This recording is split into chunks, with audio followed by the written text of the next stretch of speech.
أعوذ بالله من الشيطان الرجيم بسم الله الرحمن الرحيم رب اشرح لي صدري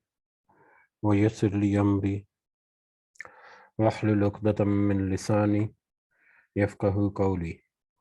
ربي يسر ولا تعسر وتمم بالخير اللهم لا سهل إلا ما جعلته سهلا وأنت تجعل الحزن إذا شئت سهلا اللهم انفعنا بما علمتنا وعلمنا ما ينفعنا وزدنا علما آمین یا رب العالمین۔ آج ہم انشاءاللہ اللہ کے خاص فضل و کرم سے، اس کی خاص رحمت اور اس کی خاص عطا کردہ ہمت و توفیق سے اور خاص اس کے فضل و کرم سے ہم سورہ کہف شروع کریں گے انشاءاللہ۔ سب سے پہلے اسی کی حمد اور اسی کی تعریف کرتے ہیں، اسی کی بڑائی بیان کرتے ہیں، اسی کی بزرگی بیان کرتے ہیں، جس نے ہمیں اس قابل کیا، جس نے ہمارے دلوں کو اس قابل کیا، جس نے ہمارے نفسوں کو اس قابل بنایا کہ ہم اپنے دن کا آغاز اس کے بابرکت کلام کو سمجھنے کی کوشش سے کریں۔ اللہ تعالیٰ سے دعا ہے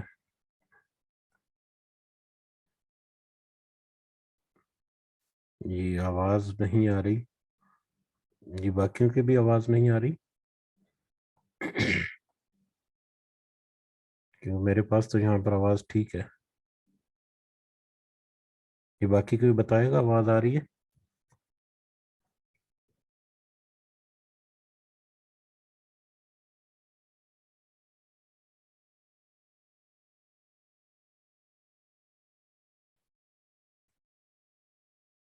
جی آئی ہوپ کہ آواز ٹھیک آ رہی ہے انشاءاللہ۔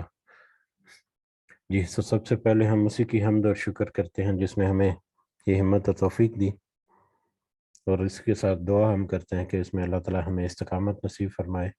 اس کی صحیح سمجھ ہمیں اللہ تعالیٰ عطا فرمائے، اور اس کے ذریعے سے ہمیں اپنی بھی اور اپنے ساتھیوں کی بھی اللہ تعالیٰ ہمیں اصلاح کرنے کی توفیق عطا فرمائے، اور اللہ تعالیٰ ہمیں کامیاب لوگوں میں شمار فرمائے، آمین یا رب العالمین۔ تو سورہ کہف شروع کرنے سے پہلے ہم حسب عادت یا حسب ہمارا جو پروگرام ہے، جو پہلے ہم نے سورہ بنی اسرائیل کی آخری کچھ آیات پڑھی تھیں، ان کو ایک دفعہ ترجمہ اس کا دیکھ لیتے ہیں، پھر ہم انشاءاللہ سورہ کہف جو ہے وہ شروع کرتے ہیں آج انشاءاللہ۔ سورہ بنی اسرائیل کی آخری رکوع آیت نمبر 101 سے لے کے 111 تک اللہ تعالیٰ فرماتے ہیں، ہم نے موسیٰ کو 9 معجزے بالکل صاف صاف عطا فرما دیے، تو خود بنی اسرائیل سے پوچھ لے۔ جب وہ ان کے پاس پہنچے تو فرعون بولا کہ اے موسیٰ، میرے خیال میں تو تجھ پر جادو کر دیا گیا ہے۔ موسیٰ نے جواب دیا کہ یہ تو تجھے علم ہو چکا ہے کہ آسمان و زمین کے پروردگار نے ہی یہ معجزے دکھانے سمجھانے کو نازل فرمائے ہیں۔ اے فرعون، میں تو سمجھ رہا ہوں کہ تو یقیناً برباد و ہلاک کیا گیا ہے۔ آخر فرعون نے پختہ ارادہ کر لیا کہ انہیں زمین سے ہی اکھیڑ دے، تو ہم نے خود اسے اور اس کے تمام ساتھیوں کو غرق کر دیا۔ اس کے بعد ہم نے بنی اسرائیل سے فرما دیا کہ اس سرزمین پر تم رہو سہو، ہاں جب آخرت کا وعدہ آئے گا ہم تم سب کو سمیٹ اور لپیٹ کر لے آئیں گے، اور ہم نے اس قرآن کو حق کے ساتھ اتارا اور یہ بھی حق کے ساتھ اترا۔ ہم نے آپ کو صرف خوشخبری سنانے والا اور ڈرانے والا بنایا ہے۔ قرآن کو ہم نے تھوڑا تھوڑا کر کے اس لیے اتارا ہے کہ آپ اسے بمہلت یا بتدریج لوگوں کو سمجھائیں، اور ہم نے خود بھی اسے بتدریج نازل فرمایا ہے۔ کہہ دیجئے تم اس پر ایمان لاؤ یا نہ لاؤ، جنہیں اس سے پہلے علم دیا گیا ان کے پاس تو جب بھی اس کی تلاوت کی جاتی ہے وہ تھوڑیوں کے بل سجدے میں گر پڑتے ہیں اور کہتے ہیں کہ ہمارا رب پاک ہے، ہمارے رب کا وعدہ بلا شک و شبہ پورا ہو کر رہنے والا ہی تھا۔ وہ اپنی ٹھوڑیوں کے بل روتے ہوئے سجدہ میں گر پڑتے ہیں اور قرآن ان کی عاجزی اور خشوع اور خضوع میں اور زیادہ اضافہ کر دیتا ہے۔ کہہ دیجئے کہ اللہ کو اللہ کہہ کر پکارو یا رحمان کہہ کر، جس نام سے بھی تم پکارو تمام اچھے نام اسی کے ہیں۔ نہ تو اپنی نماز بہت بلند آواز سے پڑھ اور نہ ہی بالکل پوشیدہ، بلکہ اس کے درمیان کا راستہ تلاش کر، اور یہ کہہ دیجئے کہ تمام تعریفیں اللہ ہی کے لیے ہیں، جو نہ اولاد رکھتا ہے، نہ اپنی بادشاہت میں کسی کو شریک رکھتا ہے، اور نہ وہ کمزور ہے کہ اسے کسی حمایتی کی ضرورت پڑے۔ وہ تو اس کی پوری پوری بڑائی بیان کرتا ہے، اور تو اس کی پوری پوری بڑائی بیان کرتا رہ۔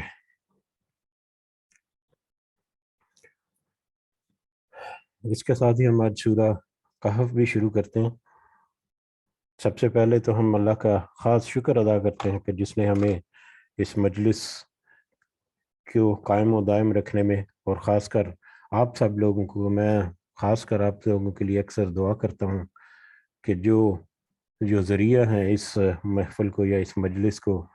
برقرار رکھنے کا اور کنٹینیو رکھنے کا، اللہ تعالیٰ آپ سب کو اجر عظیم عطا فرمائے اور ہمیں استقامت اور توفیق دے کہ ہم اسی طرح سے تھوڑا تھوڑا کر کے آگے بڑھتے رہیں، اور اس کی صحیح سمجھ جو ہے وہ بھی اللہ تعالیٰ ہمارے سینوں میں اتارتا رہے، آمین۔ تو سورہ کہف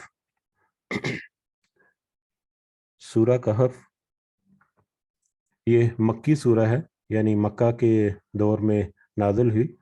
اور مکہ کے دور میں بھی آخری 3 یا 4 سالوں کے اندر یہ سورہ نازل ہوئی۔ اس میں ترتیب مصحف یا قرآن کی جو صورتیں ہیں، آج کل کی جو ترتیب ہے اس کے اعتبار سے یہ 18 نمبر پہ سورہ آتی ہے، جبکہ ترتیب نزولی کے اعتبار سے اس کا نمبر 69 ہے، 69 نمبر۔ اس میں کل 110 آیات ہیں اور اس میں 12 رکوع ہیں، اس میں 110 آیات اور 12 رکوع ہیں۔ سورہ کہف کا مطلب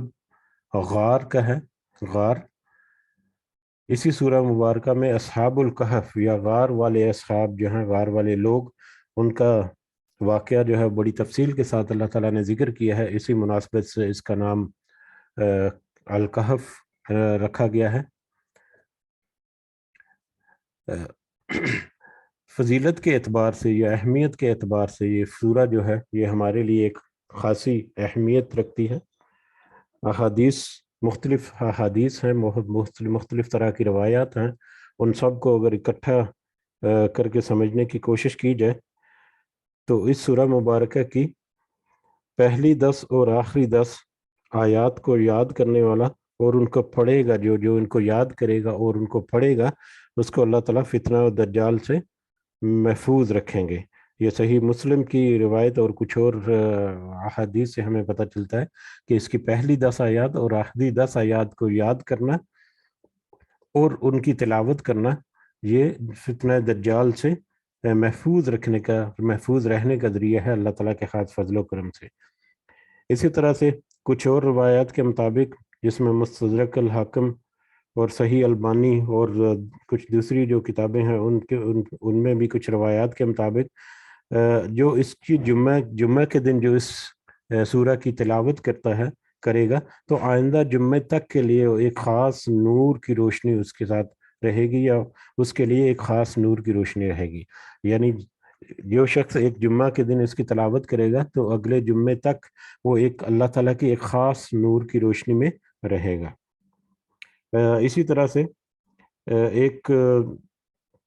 صحیح بخاری اور صحیح مسلم کے ایک متفقہ حدیث ہے کہ اس کے پڑھنے سے گھر میں سکینت اور برکت جو ہے وہ بھی نازل ہوتی ہے۔ ایک دفعہ ایک صحابی رسول صلی اللہ علیہ وسلم نے سورہ کہف پڑھی، گھر میں ایک جانور بھی تھا، وہ بدکنا شروع ہوا، وہ پھدکنا شروع ہوا۔ انہوں نے غور سے دیکھا کہ کیا بات ہے، کیا ایسا معاملہ ہوا، تو انہیں ایک بادل نظر آیا جس نے انہیں ڈھانپ رکھا تھا۔ صحابی رضی اللہ تعالیٰ عنہ نے اس واقعے کا ذکر جب نبی کریم صلی اللہ علیہ وسلم سے کیا تو آپ نے فرمایا صلی اللہ علیہ وسلم کہ اسے پڑھا کرو، قرآن پڑھتے وقت سکینت نازل ہوتی ہے۔ تو اس اعتبار سے اور مختلف روایات کی روشنی میں یہ سورہ مبارکہ جو ہے یہ ہمارے لیے ایک اچھی خاصی اہمیت رکھتی ہے، ایک تو فتنہ دجال سے حفاظت کے، اللہ تعالیٰ کی خاص حفاظت فتنہ دجال، اس سورہ مبارکہ کی پہلی اور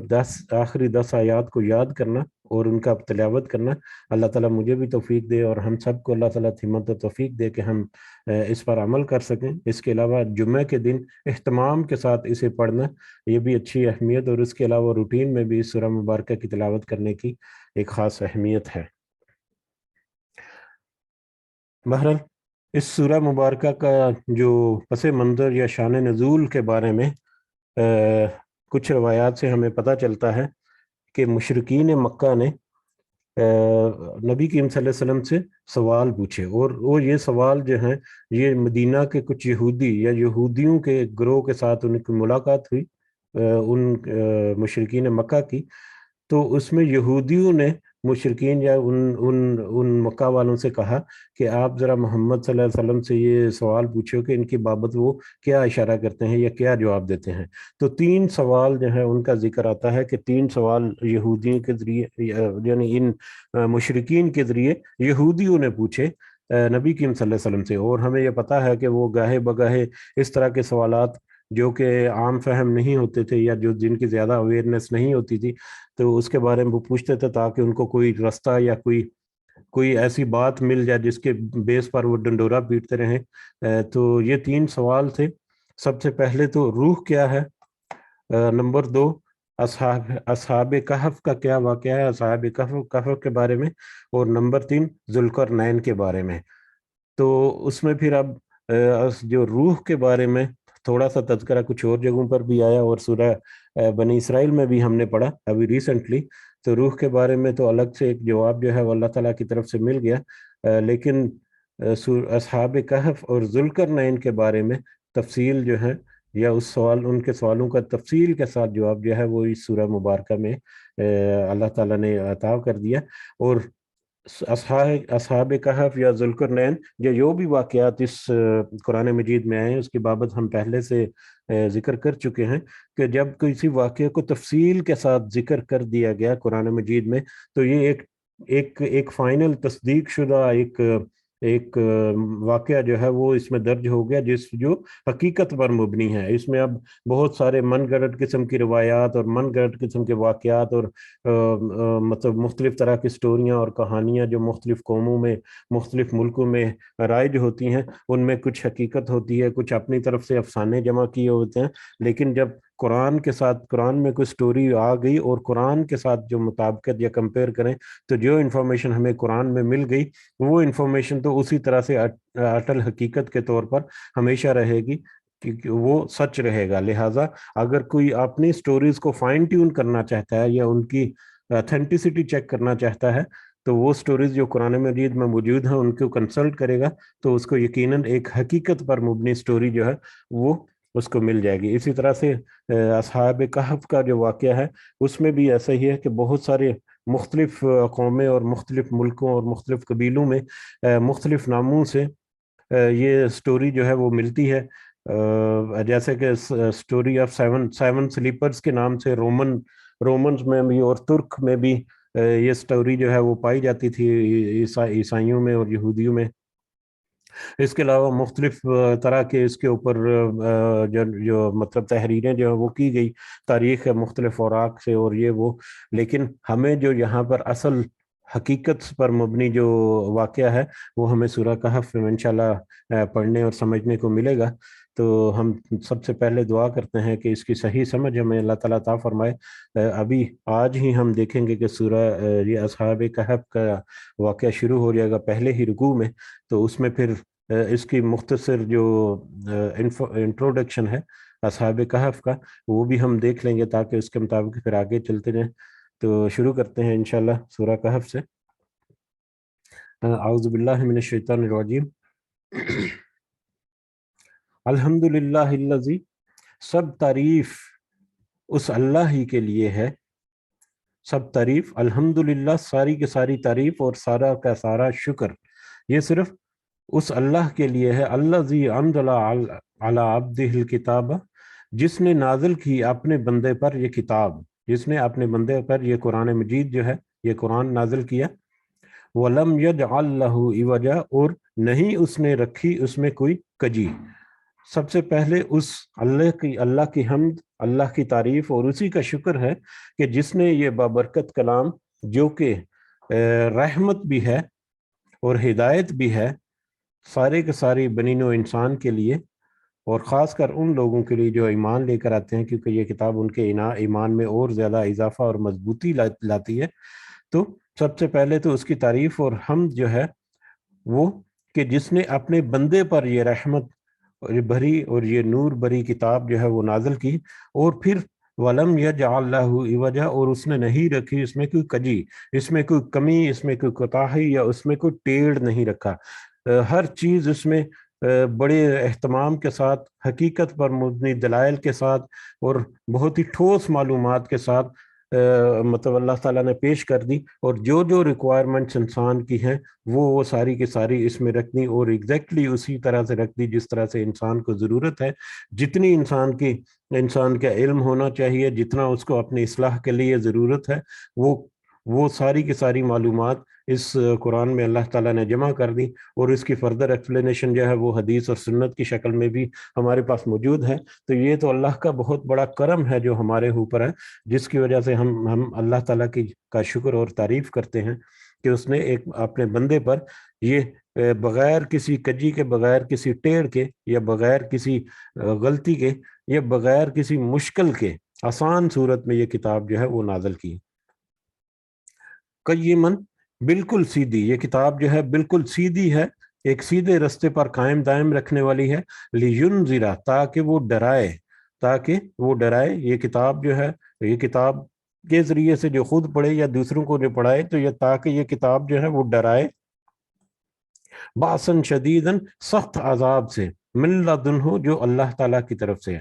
تاکہ یہ کتاب ایک سیدھے رستے پر قائم رکھنے والی ہے، اور یہ کتاب ڈرانے والی بھی ہے اللہ تعالیٰ کی طرف سے سخت عذاب سے بھی. وَيُبَشِّرَ الْمُؤْمِنِينَ، اور خوشخبری، اور تاکہ خوشخبری دے ایمان لانے والے کو، ڈرائے ایمان لانے کو اور خوشخبری دے ایمان لانے والے کو. یہاں پر یہ ڈرانا جو ہے باسن شدیدن، اس کے ڈرانے کے معنی جو ہے یہ سخت عذاب جو یہاں پر ترجمہ کیا گیا، اس کا عام طور پر تو مطلب آخرت کا عذاب جو ہے اس کی طرف اشارہ کیا جاتا ہے کہ آخرت کے عذاب سے تاکہ یہ ڈرائے کہ دنیا میں جو اپنی اصلاح نہیں کرے گا تو آخرت میں اس کے ساتھ یہ معاملات ہوں گے. لیکن اس کا کوئی گرامیٹیکل انالیسز یا اس کو لغوی ترجمے یا مزید تفصیل اس کی باسن کی جب دیکھی جائے تو اس سے مراد دنیا کا عذاب بھی ہو سکتا ہے. جیسے اللہ تعالیٰ دنیا میں بھی کچھ سزا یا کچھ عذاب جو ہیں وہ دیتے ہیں، پچھلی قوموں کے اوپر بھی ایسا ہوا ہے. اور اس کا ایک معنی جو ہے وہ جنگ بھی ہے،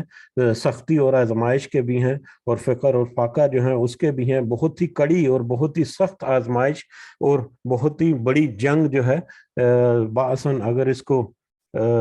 واحد کے طور پر لیا جائے تو اس کا مطلب جنگ بھی ہو سکتا ہے، اور جمع کے صیغے میں اس میں بڑی کڑی سخت اور کڑی آزمائش اور بہت ہی سخت سزا جو ہے اس کا بھی ہو سکتا ہے. اور کیونکہ یہ سورہ مبارکہ خاص لنک رکھتی ہے فتنہ دجال کے ساتھ، تو اس لیے یہ بھی اکثر علماء یہ بیان کرتے ہیں کہ ایک وقت آئے گا جس میں ایک بہت بڑی جنگ ہوگی. کچھ دن پہلے بھی ہم نے ذکر کیا تھا آرماگڈون کا، کہ ایک کنسپٹ جو ہے وہ اہل مغرب میں یا اہل کتاب میں، یہودیوں اور عیسائیوں میں بھی پایا جاتا ہے، ایک بڑی جنگ کا قیامت سے پہلے جس میں بہت بڑی تباہی اور بہت بڑی ہلاکت ہوگی.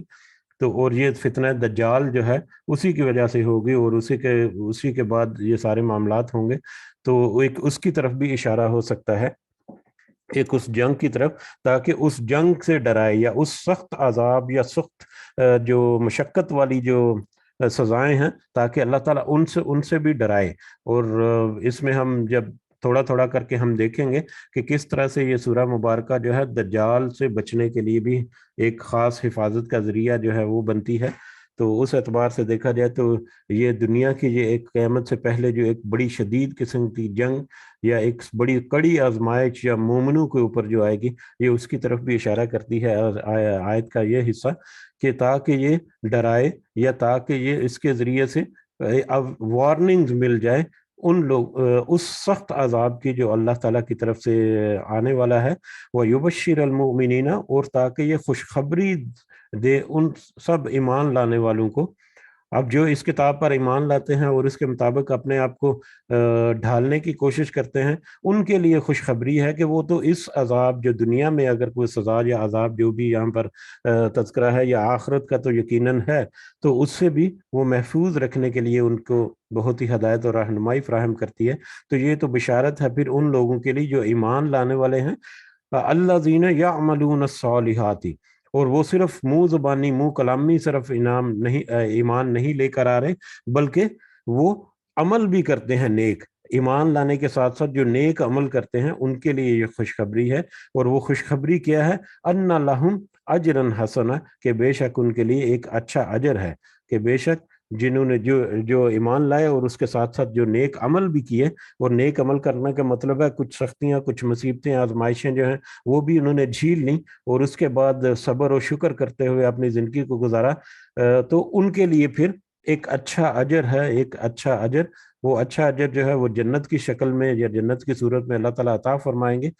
اور پھر ماں کسی نفی آبادہ، سب رہنے والے ہیں اسی میں ہمیشہ، اس اچھے اجر میں جو اللہ تعالیٰ کی طرف سے اچھا اجر ملے گا، جو جنت کی شکل میں ہوگا، وہ ہمیشہ ہمیشہ قائم و دائم رہنے والا ہے، اس میں وہ ہمیشہ رہیں گے۔ وَيُنذِرَ الَّذِينَ، اور یہ کتاب اس لیے بھی کہ تاکہ وہ ڈرائے، تاکہ وہ وارننگ دے دے، الَّذِينَ ان لوگوں کو، قَالُوا اتَّخَذَ اللَّهُ وَلَدًا، جن سب نے کہا کہ بنا رکھی ہے اللہ نے کوئی اولاد۔ وہ لوگ جو یہ گمان کرتے ہیں یا یہ دعویٰ کرتے ہیں یا یہ اپنے طرف سے من گھڑت قسم کی باتیں کرتے ہیں کہ اللہ نے کوئی اولاد بنا رکھی ہے، یہ کتاب ان کو بھی وارن کرتی ہے، ان کو بھی ڈراتی ہے کہ تمہارا انجام اگر تم اس قول سے نہ بدلے، اپنے قول کی اصلاح نہ کی، اپنے ایمان کی مطلب تجدید نہ کی، صحیح معنوں میں اللہ پر ایمان لے کر اس کے مطابق اپنی زندگی کو نہیں گزارا، تو تمہارے لیے ایک شدید قسم کا عذاب اس دنیا میں بھی اور آخرت میں بھی تیار ہے اللہ تعالیٰ کی طرف سے۔ اب جو کہتے ہیں کہ جو اللہ کے لیے جو اللہ نے اولاد بنا رکھی ہے، اس میں تینوں کیٹیگری کے لوگ، جس کا کافی دفعہ ذکر گزرا، ابھی کچھ ہی دن پہلے ہم نے پچھلی سورہ مبارکہ میں بھی ہم نے دیکھا کہ اہل مکہ جو تھے، مشرکین مکہ، ان کے مطابق یا ان کے نزدیک فرشتوں کو وہ اللہ کی بیٹیاں کہتے تھے، عیسیٰ علیہ السلام کو عیسائی، اور عزیر علیہ السلام کو یہودی جو ہے وہ اللہ کا بیٹا جو ہے وہ گمان کرتے ہیں۔ تو اس طرح کے سارے مذاہب، عقائد یا جو بھی اس طرح کے معاملات جو اللہ کے جو یہ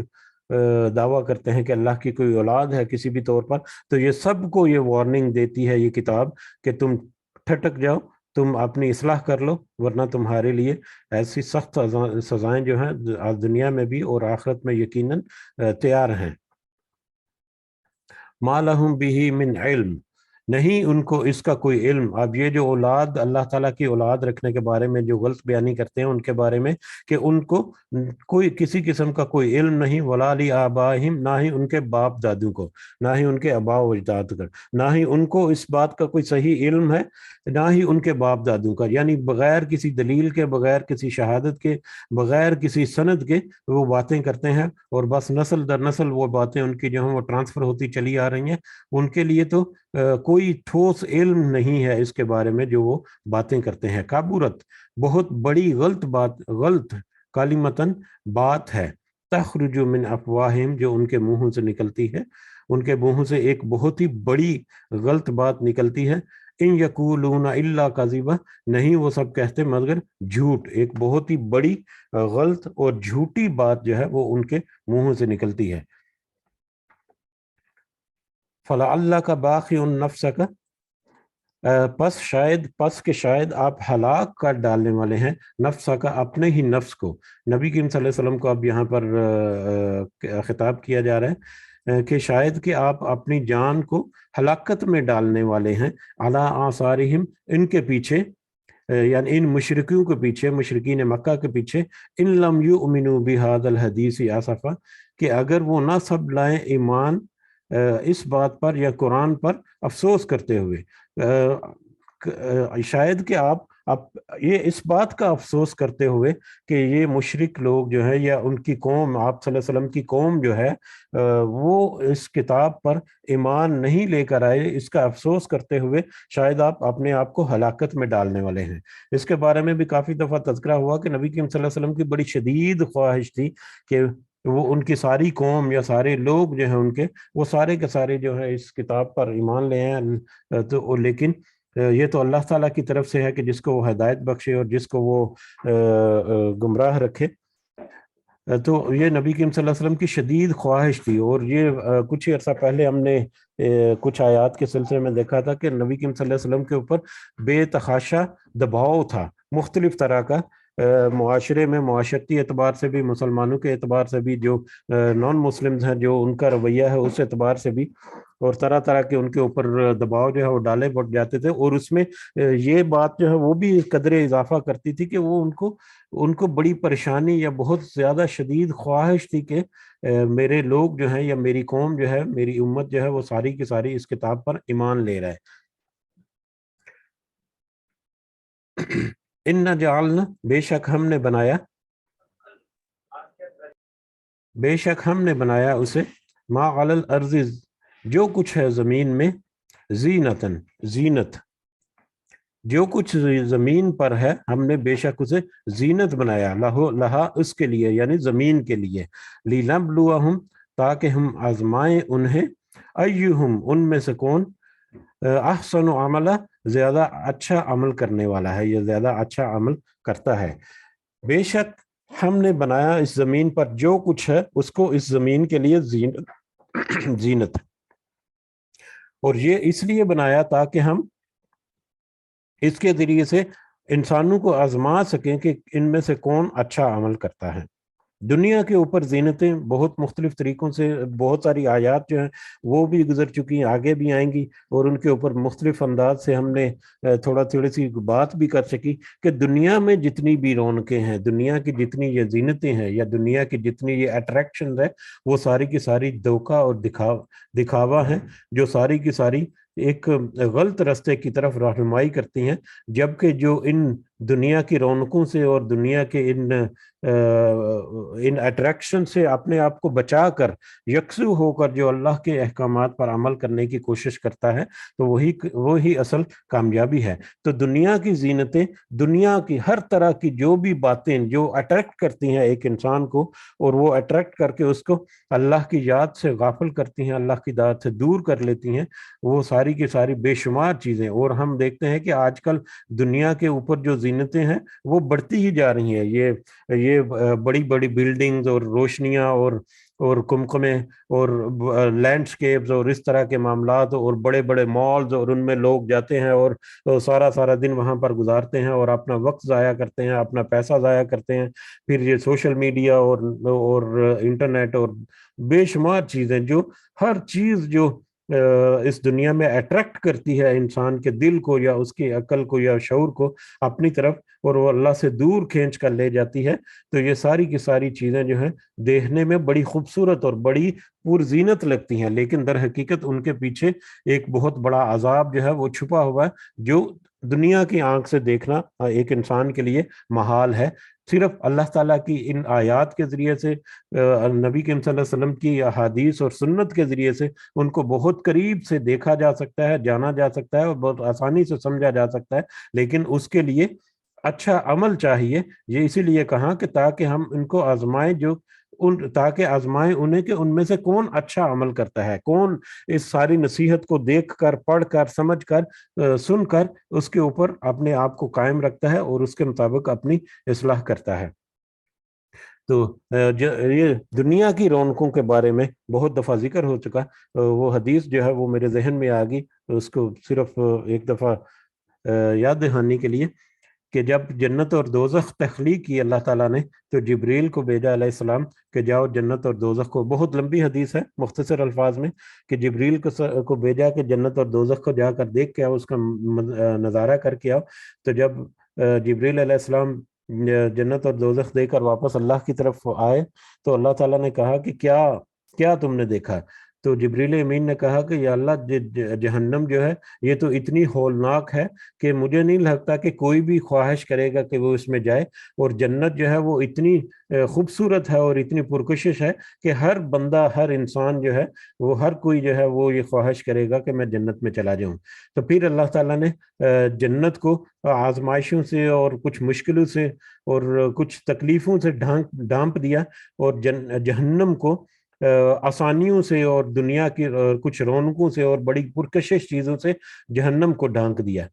اور اس کے بعد پھر دوبارہ سے کہا جبریل امین کو کہ جاؤ ذرا دے کے آؤ جنت اور دوزخ۔ تو پھر جب دے گئے اور واپس آئے تو انہوں نے کہا کہ یا اللہ جنت جو ہے وہ تو اب ایسی نظر آتی ہے کہ مجھے نہیں لگتا کہ کوئی انسان اس کی طرف جائے گا یا اس کی خواہش کرے گا، اور جہنم جو ہے وہ تو اتنی پرکشش نظر آتی ہے کہ مجھے تو لگتا ہے کہ ہر طرح کا انسان جو ہے وہ اس میں جانے کی شدید خواہش جو ہے وہ کرے گا۔ تو یہ جنت اور جہنم کے اوپر جو پردے ہیں وہی دنیا کے ہی پردے ہیں دراصل، کہ دنیا میں جو تھوڑی سی مصیبت، تھوڑی سی مشقت کو سہ کر جو اپنی زندگی کو صحیح رستے پر رکھنے کی کوشش کرتا ہے، وہی در حقیقت اس پردے کے دوسری طرف جو جنت کا جو ایک اجر ہے اللہ تعالیٰ کی طرف سے اور اس کے فضل و کرم سے، اس کا حقدار ٹھہرتا ہے۔ لیکن جو دنیا کی خوبصورتی، اس کی رونائی، اس کی رونقوں میں، اس کی زینت میں کھبا ہوا ہو اور اس کے مطابق اسی کو سب کچھ سمجھتا ہو، تو وہ پردے کے دوسری طرف کیا ہے وہ اللہ تعالیٰ نے واضح طور پر بتا دیا۔ لیکن اس کو جھٹلا کر، اس کے پسے پش ڈال کر، اس کو خاص اہمیت نہ دے کر جو کہ انسان اس دنیا میں دھوکے کی زندگی پھر بسر کرے گا، تو پھر پردے کے دوسری طرف جب جائے گا تو اس کے لیے پھر بہت ہی مشقت کا ایک وقت ہوگا، جو کہ اللہ تعالیٰ سے دعا ہے کہ سب کو اس مشقت سے یا اس سختی اور عذاب سے محفوظ رکھے۔ بہرحال اس دنیا کے اوپر جتنی زینتیں ہیں، اور بہت ساری زینتیں ہیں، ہم اس کو بہت آسانی سے سمجھ سکتے ہیں کہ دنیا کے اندر بلکہ ایسی ایسی زینتیں بنتی جا رہی ہیں کہ مطلب کچھ دن پہلے میں دیکھ رہا تھا کہ یہ ڈانسنگ فاؤنٹینز کے نام سے پاکستان میں بہت ساری جو ہاؤسنگ سوسائٹیز اپنی مطلب جو مشہوری اشتہارات کرتے ہیں اس میں ڈانسنگ فاؤنٹین، مطلب فوارے جو ہیں پانی کے، اس میں لائٹنگ وغیرہ لگا کر اس کو خاص ترتیب سے جب وہ چلایا جاتا ہے تو وہ بہت ہی خوبصورت ایفیکٹ کے دیتی ہیں۔ تو وہ اس طرح کی چیزیں مطلب بجائے اس کے کہ وہ اللہ کی قدرت اور اس کی پاکی جو ہے اس کو بیان کرنے کا ذریعہ بنے، لیکن وہ چیزیں تو دنیا کی طرف مطلب راغب کرنے کا ذریعہ بنتی ہیں، جس میں انسان جو ہے وہ جاتا ہے، اپنا وقت بھی برباد کرتا ہے، اپنا پیسہ بھی برباد کرتا ہے، اور وہاں پر پھر اللہ کی یاد سے غافل بھی رہتا ہے۔ بے شمار مثالیں ہیں، یقیناً اس کے اوپر بات کرنے کا اتنا فائدہ نہیں، ہم سب کو اس چیز کا پتہ ہے۔ بہرحال اللہ تعالیٰ ہمیں دنیا کی ان رونقوں سے محفوظ رکھے اور ہمیں اس قدر دنیا میں رکھے جس قدر اس دنیا میں ہمیں زندہ رہنا ہے۔ اس کے علاوہ اللہ تعالیٰ ہمیں ہمت و توفیق دے کہ ہم آخرت کی تیاری کے لیے اپنے آپ کو صرف کریں۔ آمین یا رب العالمین۔ وَإِنَّ لَجَاعِلُونَ، اور بے شک ہم ضرور سب بنانے والے ہیں، ما علیہ جو اس پر ہے،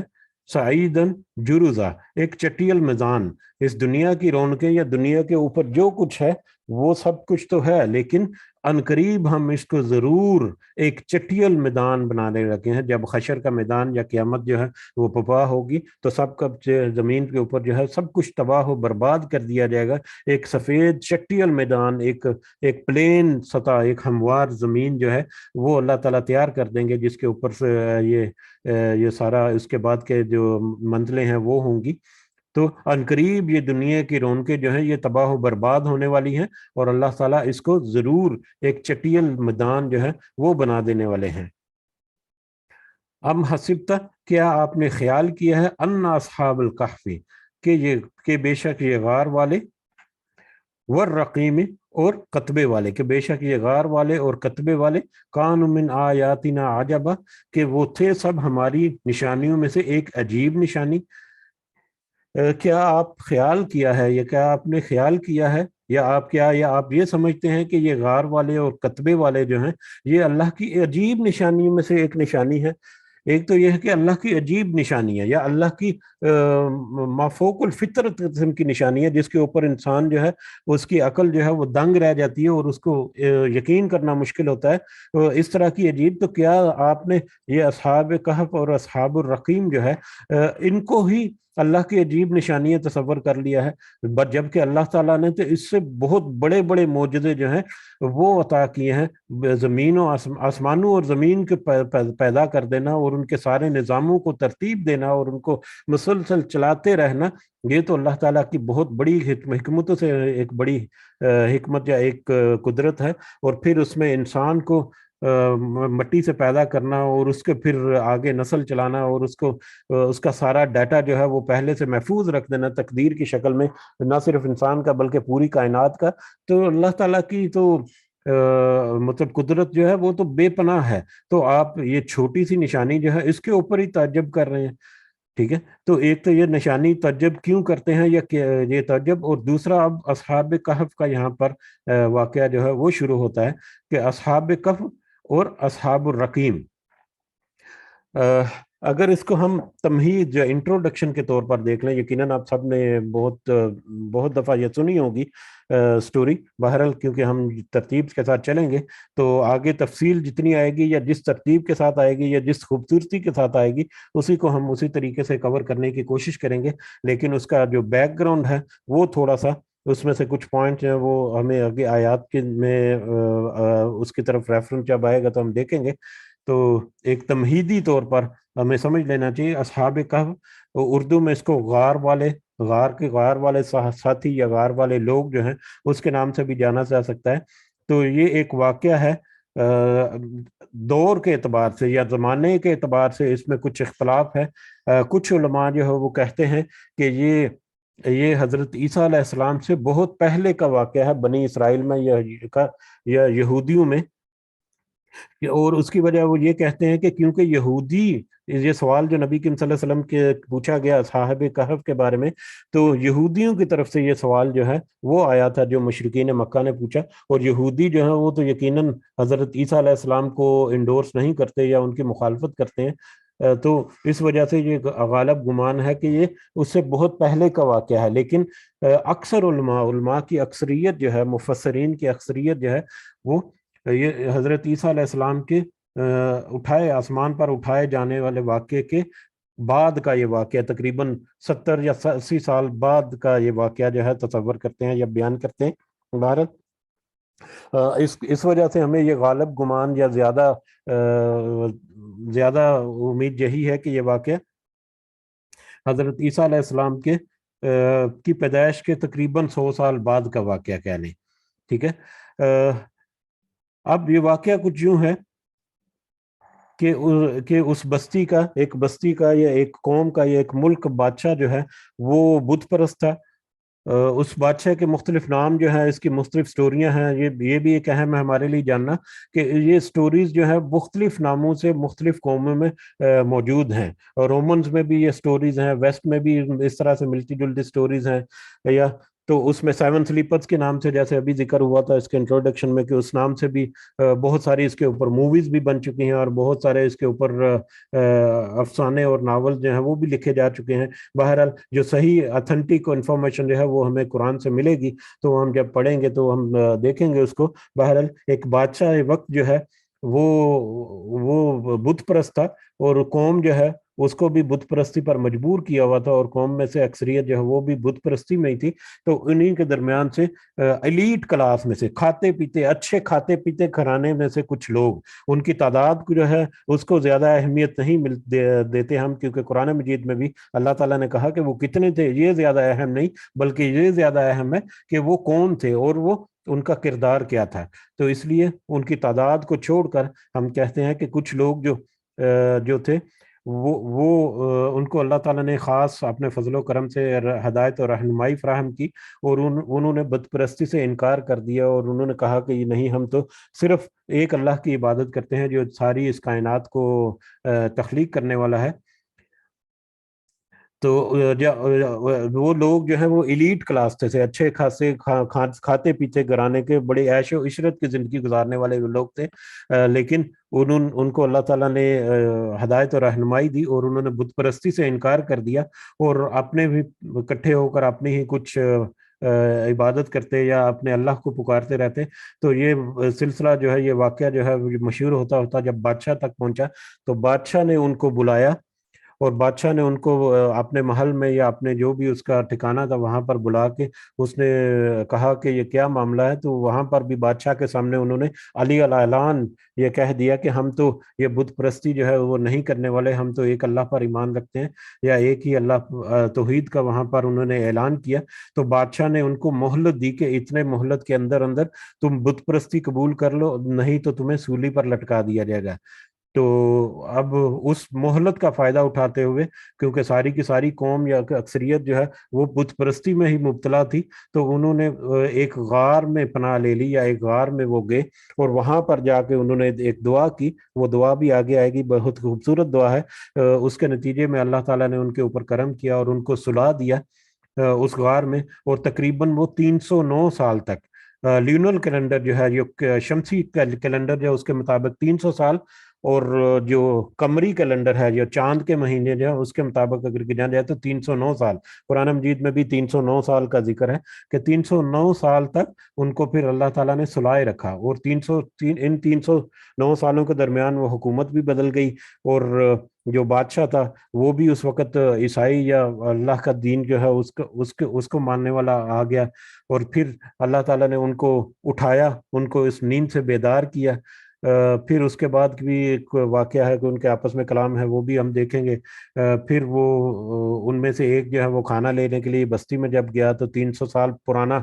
حلیہ اور سکہ جو تھا چاندی کا اس کے پاس، وہ دے کر لوگوں نے اس کو پہچان لیا، اور پھر جب واقعہ پھیلا تو انہوں نے اس کی بڑی عزت و تکریم دی۔ بہرحال اس کے بعد پھر وہ واپس اللہ تعالیٰ نے ابدی نیند سلا دیا، یعنی موت دلا دی ان اصحاب کو اسی غار میں۔ اور پھر ان کی موت کے بعد ایک کتبے کے اوپر یا ایک سل کے اوپر، جو وہ کسی دھات کی تھی یا کسی پتھر کی تھی، اس سل کے اوپر یا کتبے کے اوپر ان اصحاب کے بارے میں کچھ تفصیلات جو ہیں وہ لکھ کر وہاں پر رکھ دی گئیں، یا وہاں پر وہ محفوظ کر دی گئیں، اور اس کے بعد وہ غار کا دہانہ جو ہے جس کے اندر ان کی میتیں تھیں ان کو بند کر دیا گیا، اور اس طرح سے یہ واقعہ جو ہے وہ پیش آیا۔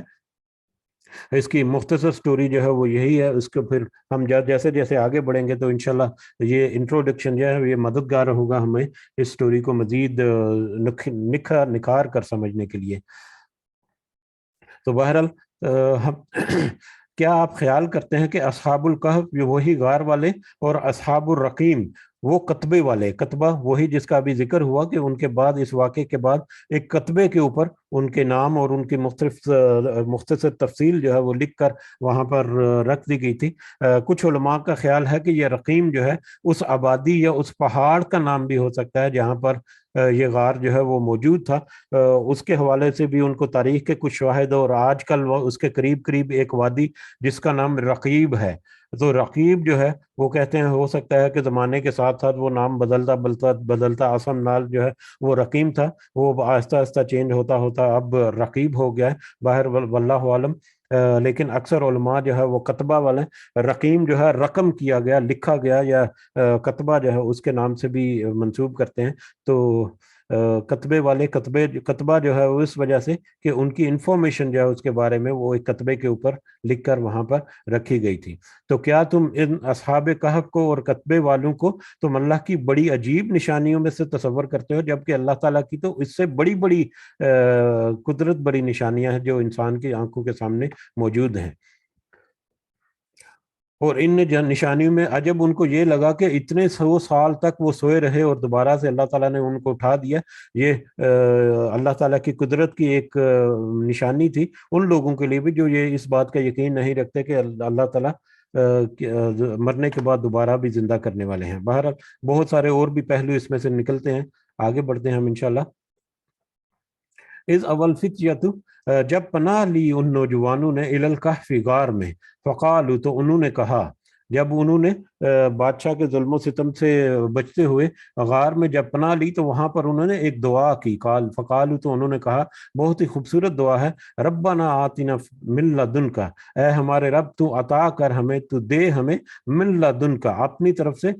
من لدنک یہ دن جو ہے وہ خاص اللہ تعالیٰ کی طرف سے، خاص اپنی طرف سے، رحمتن کو رحمت دے ہمیں،